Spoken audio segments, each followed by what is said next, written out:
खुरमजरी ma'am ngasisu anoba recipe ama puraga lakjare ado ma'am ngasigi recipe sidi saugri eromba gi recipe oiduni ado saugri eromba se aina ngasi se tuna fish kano se ko akangba se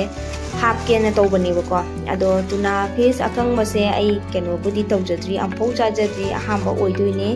ado sesiga leiriba do leiba nupi amana purakpani ko mayumdagi moise laksadip ki oibani ba ko ado moi somdadi adum phangbanina ado sumaina kanghalaga thamba male ba ado sumaina kanghalaga thamba se sum mana purakpa duda imanabi mada pibirakpa ado imanabi duna mo ingonda pibirakpa ni ko kara mahaw yengwaina ado aisu yengena topani ngasi se tuna fish akangba se ko ai sumaina taraga tawraga ko irombada kitang hapanga mahaw kari karamba mongda lege hana yengena tawbani ado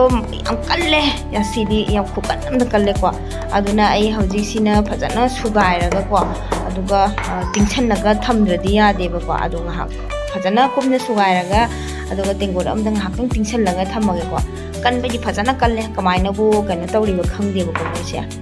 ado ai ngahantang tingchanlaga thamme tengor sida aduga ai saugri khara laujare ko saugri se mana thadapjarage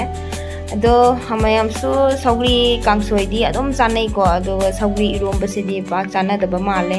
ado ai koi su dum chaba matam da di kesu thoina hena sa de chang daga su haudi haubane ado ngasi se ai sum recipe amo oina putho ga mayam do share tawjarake na tawbani ko ado mayam su sum chana ramgani chana daba su yawrangmani ado dum comment su haibiramo ado mayam haina bai matungina kari hani like comment subscribe to biramo tawbiriba kamusi yawragadi subscribe to biramo aduga comment amam thambiramo ko like comment su nusiba to biramo ado ai ngari ga moroka loina chamba lore ko aduga ngasagi ina tuna fish akangbodo ko nga akangbodo madu kano tawraga tingbodo fajana samthoga ai hapsille ko aduga asisedi saugri sidi tongana futlage ko aduga ngasagi ngari ga kai ka adudi adum tongana keno tawrage alu su khitang hapani ko alu ga punna kamage ko parda dumain tawrage aduga saugri sina sumaina futlage ko saugri sidi yam kanna haidi yam kuina futrasu adum yangna mulle ko aduna aina kukarda kamdabani aduna adum futo e ko sumaina tawraga ado fulle ai sumaina sauhalle aduga yengminarasi mullaba matungda amu irolaga yengminarasi ko aduga saugri eromba se nga atekpa aduga ngamu ayaiba ka keka adum thadi mahaw yamna leibane ko adudi ado leitrabanina ai araiba khara adum tawraga hapga tawjara ine ado tuna fish isu ahambagi keno tawna ahamba oina ai hapaga yengaga try tawena tawbani ko mahaw si kamai tawi tawde haibado aduni mayam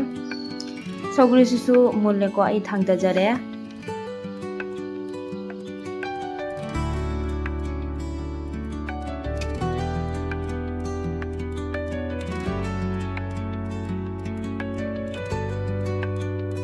aduga mayam eromba hawrase hojik ado ai thum sai sinjare ngari singse hapsille ko tuna fish se aina fajana sugairaga hapa pauda adum monthaba leidi ba ko chaka lauraga adum laye moise adum munbidi mullaga su munbha bado oide ko ado yengasi mahaw asi tawraga hapsalaga ko ai ironba haujare aduga yengminarasi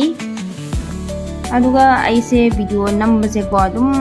kharani nongmani matungda adum thaga kena khanbani ko ado video se namga da base matam se ilai taba haiba tare angang su school chatpa hawrabani na angang pisaga masu cheliba ko bani na ko